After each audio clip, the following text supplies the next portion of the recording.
the body is your vehicle to drive you to success.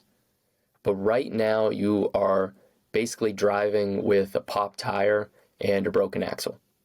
So I want to teach you how to actually avoid that, how you can actually fix the things that are wrong, and how you can understand this whole philosophy so that you can optimize your training to become the best player you can be. And that's ultimately going to be through the 3-hour workday. So I want to break down this blog article for you and really give you guys the actionable steps and techniques that you need to be able to optimize and become the best you can be. So what I mean by your body as a vehicle is that basically when you think of who you are as a player, when you think of your training, what you want to realize is that your body and your skill set are the things that allow you to execute the things you want. So those are the things that most people think when they hear, oh, just my body's the vehicle. Okay, they think work hard, do some stretches, and everything will fill in. That's not the way it's going to work out. The problem is that most people either put too much emphasis into working out and stretching, or they don't go any further than that. So these are kind of the two things. They either don't do anything else besides those two things, or they put too much value and think that if I just get stronger, if I just work on my injury prevention, everything else fills in. They follow their team's on-ice plan typically, they follow their team's workout plan, then they watch their team's mandatory film sessions, and then that is pretty much everything they do, right? But the thing is that that's what everybody does, from junior hockey, college, professional. The problem is it's not going to separate you, number one. Number two, it gets kind of boring if you do exactly the same routine every single day. Number three, if you're not changing things, you're going to run into basically something called the law of accommodation, which basically means that your brain and body need to be constantly challenged, because if you give it the same stimulus over and over again, it will actually just stop improving. And you see this with weightlifting, where if you keep lifting exactly the same weight over and over, you actually end up getting weaker over time. So it's actually a very interesting concept and very important to realize you must push your body and give it a new stimulus. And that is something we neglect. And then the fourth thing is that it's not what scouts actually look for. Because here's the thing, I just spoke to an NHL scout, and he's obviously looking at players for a living. And in a nutshell, what he said is that scouts are looking for guys who are obsessed. Scouts are looking for guys with extra drive to be better. They're like scouts and coaches want to see people who do the extra little things. They pay attention to what's your body language like when your team is up? What's your body language like when your team is down? How do you react if you get scratched? How do you react if you get sat? How do you react when all these different things happen? When you're going through tough times, do you stay positive? Well, they pay attention to this. This is the stuff that they notice, and they notice if players push themselves, if they have a mental coach, they have a skills coach, they have a trainer. They pay attention if they push themselves in terms of just going way beyond what's possible. And the thing to realize is that they do this, they look at this because, number one, they want to increase the chances that you'll get better in the future, or you will be better. And they want to know that you are going to be coachable in the future, because they're making an investment in you. If a Division I team picks you up, or pro team picks you up, they're investing their time, money, energy, resources into you. So they want to know they're going to get the maximum return. So they look at all of the background about you to see if you are actually going to be a good investment. And you must realize that if you don't show these things, you don't look like a good investment. And if you think about this in business terms, like businesses, for example, if they're going to be bought, they have to actually show that there is most likely going to be future benefit. And hockey players are just like a business in that way. And that's like the biggest thing I've been studying recently, is understanding how if you can look at your hockey performance like a business, that's going to make a huge, huge difference for you. So we talked about previously the idea of being perceived as having more value, so increasing your perceived value and looking at the value equation. We talked about this in this article right here, so I'll pull it up since we are able to actually look at these things. So you can see, I don't know why I made that face, it looked terrifying, but what I talked about in this article is this formula down here. So it's your dream outcome, or the coach's or team's dream outcome, times perceived likelihood of achievement, divided by the time delay and the effort and sacrifice required. So this is actually from Alex Hormozi's book, $100 Million Offers. So this is a business concept. But when you do this equation, this equals ice time, but it also equals your likelihood of getting scouted or picked up for the next level. There's a few other factors that go into actually your perceived likelihood of achievement and value in terms of like moving up levels, but this is foundationally what you want to think about. So now pulling this back over here. So when we start to think about this, scouts are always going to be asking people around you, like who you are. They're going to be asking the question like, do you work hard? Do you push yourself in the gym? Are you really obsessed? They're going to ask past teachers. They're going to ask people who know you in some weird way. They're going to get a hold of anybody like a detective, and they're going to try to figure it out. And you want people to come back to that scout and say, hey, just like how people used to talk about Kobe Bryant, like this quote I think says a lot. It's like, his dissection of the game was on another level. His entire career, I've never seen a player as dedicated to being the best. His determination is unparalleled. He unquestionably worked harder than anyone else I've ever played with. And this is from Mamba Mentality. And then I got this quote specifically on the Founders podcast where it talked about the book Mamba Mentality. So just what I thought was so cool about this concept and why I think you'd find this valuable is you want to be known by other people like that.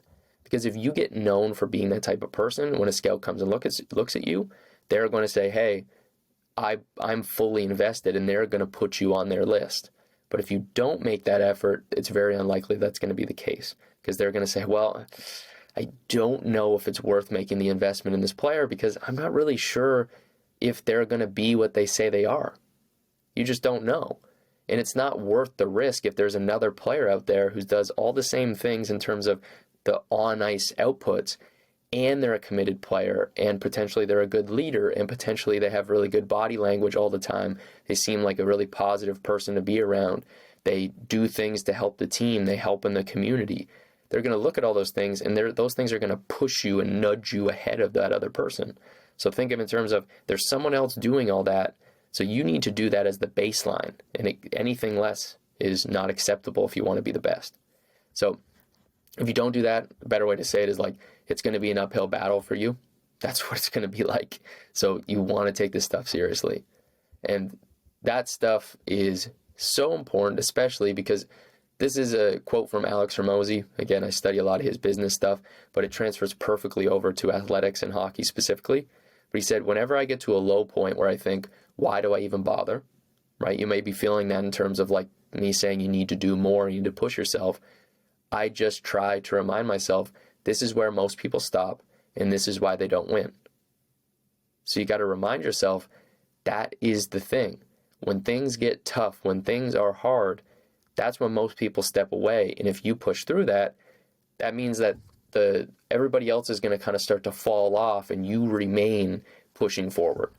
So when hard times come, you have to realize that it is about who you are in those moments. It's the habits you've built. It's the subconscious patterns and the identity you've built.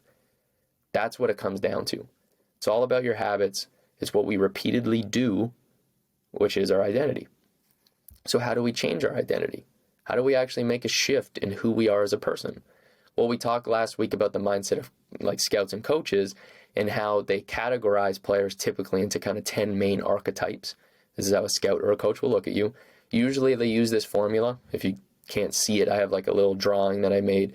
But you have identity archetype plus primary asset plus secondary asset plus potential or role potential. So what you want to think when I say identity archetype is like, how do they categorize you in terms of, do they see you as and I'll give you the examples down here, pass first defensive defenseman, right? So that's an archetype that's a bit of a hybrid because pass first and defensive are kind of two separate archetypes, but that's like a hybrid defenseman with great hands, a deceptive shot, and can play anywhere in the lineup. Or are you a forward with strong skating, strong hockey IQ, and can play top six? Which one are you? And you want to consider what is your combination and what are the pieces that a scout will say about you. If you don't feel like you have a clear identity archetype, primary asset, secondary asset, and role potential, you should probably go figure that out. I recommend going asking your coach, hey, how do I work on this? What should I do to actually make sure I have this clearly defined so that when someone looks at you, they can say, this is who they are. Because at the end of the day, a scout is trying to sell you to people. So you need to be a good enough asset that they say, hey, this guy is worth it and this is why, right? So they use this formula, and the reason scouts do this, this is your external identity. This is how the external world sees you. And it doesn't matter how you see yourself, it's how they see you. But it starts internal and it becomes external. So no matter how you feel, it's how they see you, but you have to feel that way in order to eventually put those outputs out there.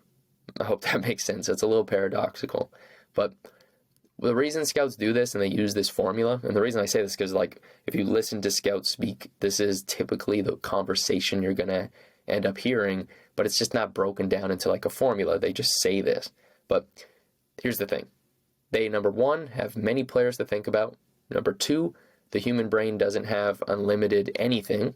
So, and I left it at unlimited. I meant to say unlimited bandwidth, basically. So they can't just think endlessly about who you are and about who another 100 players are. And they also have lives that they pay attention to other stuff. So now that you understand that they don't have all this time to just think about you specifically, what you realize is that they're going to put you in a category. They're going to say, here's his archetype, here's his assets, here's where he can play in terms of role. And your job is to expand that and expand what's possible. And ideally, you want to be able to say, hey, like, I'm this type of archetype. I have at least these two skills, and maybe they even add in a third because they're so good at multiple things. And you want to be able to say, and he's able to play X, he's a top 3 forward, but also can play pretty well anywhere. Things like that. You become a more complete player, because this becomes important when you start moving up levels. Because when you move up levels, what happens is that you're going to have to be able to handle the top level minutes when you're at the lower level, and then move up and then handle lower level minutes and work your way up into higher level minutes. So it's really important to realize that it's not just as simple as I just play one specific role and that's it. You have to have the capacity to play more roles, but if you have this kind of identity archetype, you at least know the style you play within those roles. No matter where you play in the lineup, you can always emphasize those kind of that archetype, and you can leverage your assets. So you see how those kind of things kind of come together. So now, as you kind of think through this, you again want to remind yourself, I just want to highlight this again, is it doesn't matter how you feel inside in terms of like how other people feel about you, because they just see what you present to the world. But if you want to present a better product to the world, it starts internally, which is why all of our identity shift programs start with, you guessed it, actually making a shift with your identity. And when I say identity, it's who you feel like you are. It's the habitual way of feeling, thinking, and acting. That's how you build it out. It starts internal and shifts to the external and presents itself that way. So again, you may want to notice again that like you have those two main things, the primary and then the secondary asset. And to do this, you want to make sure you have the physical capacity to do those things. So if you lay out that you want to like build out a different main asset or a different secondary asset, you want to make sure the physical capacity is there. So you're strong enough, powerful enough, skilled enough. You want to have all those physical abilities. Then you want to have the subconscious belief in yourself, and then you want to build the subconscious habits to do them. We teach this whole identity shift system in basically an 8-week program, and we're adding in a 9th and 10th week of additional really like cool, deeper work to be added. But within 8 weeks, you can make this entire shift. And the thing is that most players are stuck with the identity that they have when they were younger, right? Like whatever the world programmed them to think, they just are stuck with that. But you don't have to be stuck with that. Great players are the ones who are able to actually go and get coaching. They understand what their assets are. They're able to say, hey, I like this, I don't like this, I need to work on this and this and this, right? Because you can't be a power forward with terrible skating, or else you'll never transfer that to the next level. So you have to understand how certain things combine and connect and what makes the best, most valuable asset. And so great players figure out how to improve their inputs so they can get better outputs. And this is where it's probably time for you to do the same, right? So hopefully you're taking notes and really noting this stuff down. But think about your career as like you're driving across the country in a car, and you're only a fraction of the way there right now. And there's so much more to see and accomplish. But that's only if you accept the fact that the hard stuff is the ticket of entry so that you can get on the highway to drive to the next level. That's the payment you have to make if you want to head towards the next level. You're not guaranteed it, but that's what gets you on that highway. And if you can see it, like you can actually see I put like a little ticket cartoon drawing, but the hard stuff is the ticket of entry to the next level. So you better get used to being uncomfortable, because doing the hard stuff is the key. So now, here's the question I have for you. Which bucket are you in out of these two buckets? Number one, do you know what you need to do and what needs to be done, but something's stopping you, or you stop when things get hard? Or are you like I was in junior, where I was like pushing as hard as I could, but I'm just not sure what else do I do beyond the basics? And so that was where I had personally found Train 2.0 and started looking into understanding the mechanics of skating and shooting and stick handling.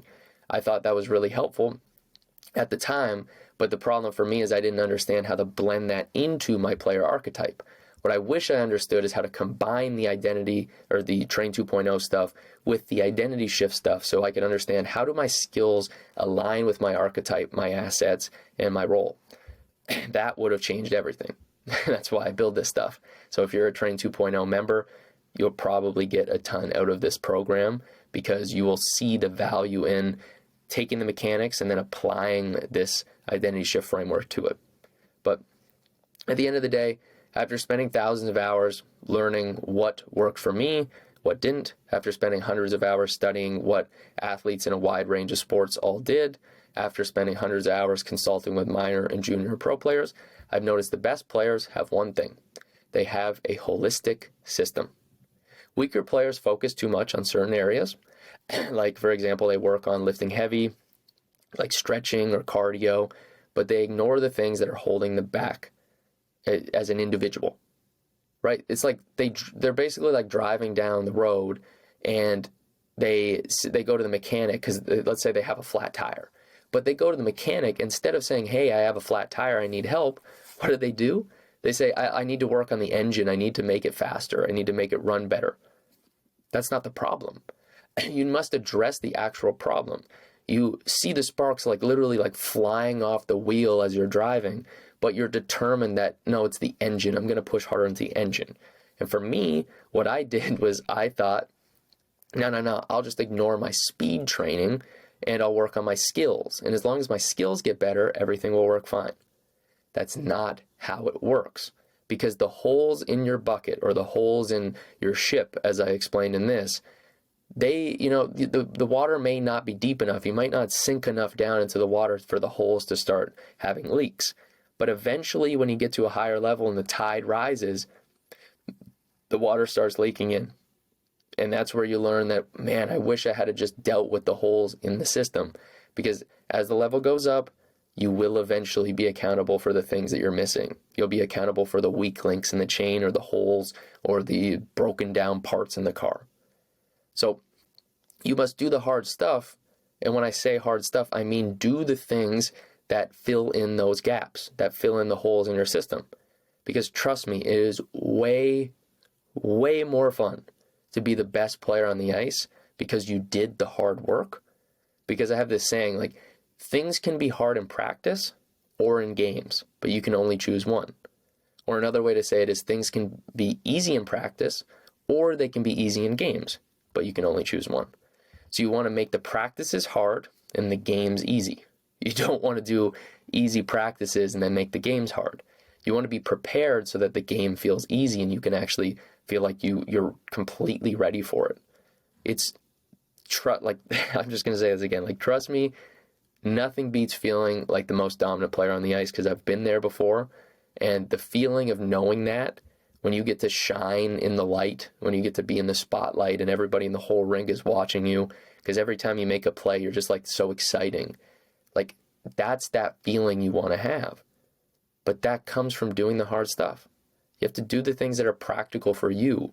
You only get to shine the light because you worked hard in the dark, and doing the things that are difficult, filling in the holes, the things that you're missing are the key. So to bring it back to the car analogy, just to break this down a little bit more, let's look at this in terms of, if you think of a car in terms of its parts, right? So you have, like, you can see this little drawing. If you're on the podcast, go to the blog so you can see this, or go to the video to see this. But like, you have, let's say you have the axle, you have the battery, you have transmission, you have the brakes, you have the pistons. There's a million different parts, and honestly, I'm not a car expert, but what I can tell you is that all the parts have to function at a certain level, or else the car won't work. And if you drive it faster and faster, eventually whatever the weakest point is will cause problems. If the brakes suck, you can go as fast as you want, but this is the thing with great cars that people don't realize, is that the reason race cars are actually so efficient is because they have great brakes. They can accelerate extremely well, and they can slow down and be in control whenever they need to be. So now, the body is very similar to a car in this way, that it is a system made up of smaller parts that are systems within themselves. And so you want to make sure all of those systems work. And it's so important because sometimes people just ignore something that's not working right. And something for me was like, my shoulder was one of those things that I ignored. I used to say, whatever, like, I know I have a little bit of an injury. I know the physiotherapist says, hey, I got to do these workouts, these different shoulder exercises. Do them for a week or two, feel a little better, stop. But I should have stuck with them because I had repetitive shoulder strains and issues because I didn't deal with the hole in the bucket. I just put a piece of tape over it, and then it would break. And then put a piece of tape, break. But you can't just use duct tape to fix your career, just like you can't use duct tape to fix your car or anything else. You must take it seriously and actually fully fill in all the gaps. Now, the one thing that I'll say is that if you are covering both areas, so if you're covering the physical training, so you have like a physical trainer and you have a skills trainer, so for example, if you're with Train 2.0, or you have your own personal skills trainer, or you have a group that you train with, or you have a good skills coach on your team, whatever it is, if those things are good, that's like having the car functioning well, right? I would say like you can kind of draw an analogy with skills and the car, or skills and the physical training to being kind of like the car overall, because it's like the physical things you're able to handle. So that's the capacity you have. But then what happens is we ignore the driver, like the brain and the thing that actually controls and dictates what the body does. So skill is also kind of a mental thing. It's obviously like it's a subconscious pattern, or a conscious pattern sometimes, but it's a pattern that is instructing the rest of your body what to do. But a lot of times, like, the driver doesn't have the right mindset, isn't focused, isn't confident, isn't making the right decisions, doesn't see the ice well, and so you don't perform well. And that's the disappointing thing, is that you see so many players that they neglect a huge component of the game. And you can really see here, right? You have the skills, you have the body, but the mind is the driver that pushes these things forward. So the problem is that you're neglecting the driver, or you're neglecting your mind. So you have like an F1 car right now.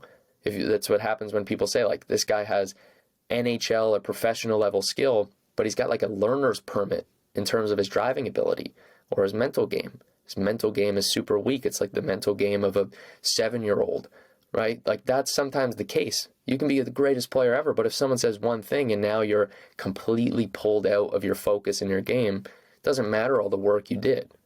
So then why not take this seriously? This is a good chance for you to actually take advantage of this situation. And what you need to do is really implement a mental training system into your game. And right now, those holes in the boat, that hole in the boat is your mental training. And maybe there are other holes that you can fill in too, but this is how you can do it. This is the actual application of this thought process. Let me introduce to you the 3-hour workday. So this is the system that has made a massive difference in all of my players' lives. This is the reason it works, is because it takes something that's complicated, simplifies it down, and then allows you to build complexity off of it. That's the key, is trying to make things that are complicated simple, and then allow the simplicity to allow you to be able to easily build more complexity from there. And this is what it does, is it breaks it down into 3 chunks. It breaks your training down into the mind, the body, and skill. So you want to first of all pick whichever one is your top priority, and so this is the first step, is obviously pick your chunks. So you got mind, body, skill. Now you want to pick whichever one is your top priority and spend 1.5 hours or half of the 3 hours working on that, so half of your workday. Your secondary priority, you want to do 1 hour, and your third priority, you want to do 0.5 hours. So you can see the visual here if you're obviously watching this. 90 minutes. Typically, this is the way it breaks down for a 3-hour day. Skill for 90 minutes, body for 60 minutes, mind for 30 minutes. And what you can do with this is you can break them down into smaller chunks. So for example, with the mind, what a lot of guys do in our programs is 10-minute meditation, followed by a 10 to 20-minute visualization right after or later in the day. Finish the day off with a 10-minute meditation. You do a physical training session. Maybe you do a 30-minute mini workout, 30-minute mini workout after. There's your 60 minutes. You do your practice, and then you do a 30-minute stick handling session. It's a pretty good day. So that's the way you can really stack it up. And what's awesome is that you don't have to do 3 hours. It's not like limited. You can pick the amount of time you want to work. But when you do set a limit, what it does is it forces you to be more effective with your time. And being more effective with your time will get you further ahead. So you can make it a 4, 5, 6 hour. And again, I'm not going to explain this to you guys. You guys can just read this and scroll down below. But you can do like 4, 5, 6 hour. But at the end of the day, it's basically just like half of the day is your main priority. And then you can kind of build off of that. And sometimes you may end up just doing like even splits of everything, because you may want to watch a full game session and that takes up an hour, hour and a half. That's fine. You could always do that. You can do a 4.5 hour workday, and it's just an hour and a half of video, hour and a half of playing, like skills work, hour and a half of training. That's fine. It's just finding the balance that works for you. So you may end up switching it up. Just the key is using these building blocks to actually look at each component. Now, one component that I want to actually highlight for you and to keep in mind is that you want to make sure that your overall strategy is also being taken into account. But we're not going to talk about that today because I don't want to go too much in depth. But realize that you want to progress. So this is not about doing the same thing every day on repeat. It's about having a structure that you can then tweak and adjust and make more difficult and more complex over time to make you better. But this structure allows you to actually have confidence that you have a systematic approach to the day breakdown. But then you have week breakdowns, month breakdowns, year breakdowns, career breakdowns that you want to look at and understand how it all fits together. It's one big system. Development is much more complex than just saying like, just follow 3 hours of work each day and you'll just get better. There is a bigger system. But this is the foundational component of zooming into the day-to-day. Now you can zoom even further into what are the blocks broken down into. So we'll break down some of the examples for mental, for physical, and for skills. So note these down if you want. Know that you can just go to the blog. It's courseandsorrels.com/blog. Here's what it looks like. So mental, you can meditate, you can visualize. You can redesign your visualization plan so you can come up with like if this, then that situations. You can study your game. You can do an identity study, which means watch film of other players in the NHL, your league, other leagues, figure out how to get better, how to get to the next level. You can do like a sensory deprivation tank session. Really, really good for calming yourself down. Just Google that if you don't know what it is. Physical training. You could do 45 to 90 minutes of training. You could do mini workouts, 20 to 30 minutes. You can work on strength or durability in certain muscle groups. For example, like forearms. You can stretch. You can walk. You can run. You can do intervals. You can sprint. You can do agility. You can do bounds. You can roll out your body. You can use a massage gun. You can do cupping. You can do acupuncture, dry needling, hot tub, cold tub, sauna, cryotherapy. These are just some of the things. The last bit is a little bit more. Think of this in terms of like recovery. So physical is both like working and then also recovering. So it's kind of a combo. Then you have skills. You have skating, rollerblading, stick handling, shooting, passing. You can do drills with people. You can work on hand-eye coordination. There are many many more things that you can do and you can add to this. But what I want you guys to realize, this is a base to give you guys an example of what it looks like to just drag and drop these things, right? So you could just drag this into your day. And if you guys want a actual system for this, this is what we have in the academy. I probably will release it publicly, but try my best to just get stuff out for you guys right now. But if you want this, just let me know. You can apply to join the academy here. This is what it looks like when you click on it. Takes you to a form. Fill out the form to let us know, and we'll let you know if we think you're a good fit for the program. So genuinely, I hope this helped you guys. I hope this made a difference in understanding how you want to approach the game. In the future, we will break down more of the specific topics, so don't worry, like we will cover everything. Sorry, my voice is starting to crack because I don't have any water on me. But really, we'll break it all down. But if you want to have access to everything that we're doing in a systematic way, you want to do that 8-week transformation and really make a true shift, I'm obviously going to plug the academy. So Next Level Academy is the thing you want to apply to, which you go to this blog, which the link will be below. But I really, truly, regardless, hope you crush it this week. I hope you continue to push forward and get better. And please let me know if you need any other help. I'll talk to you guys soon. Have a great day.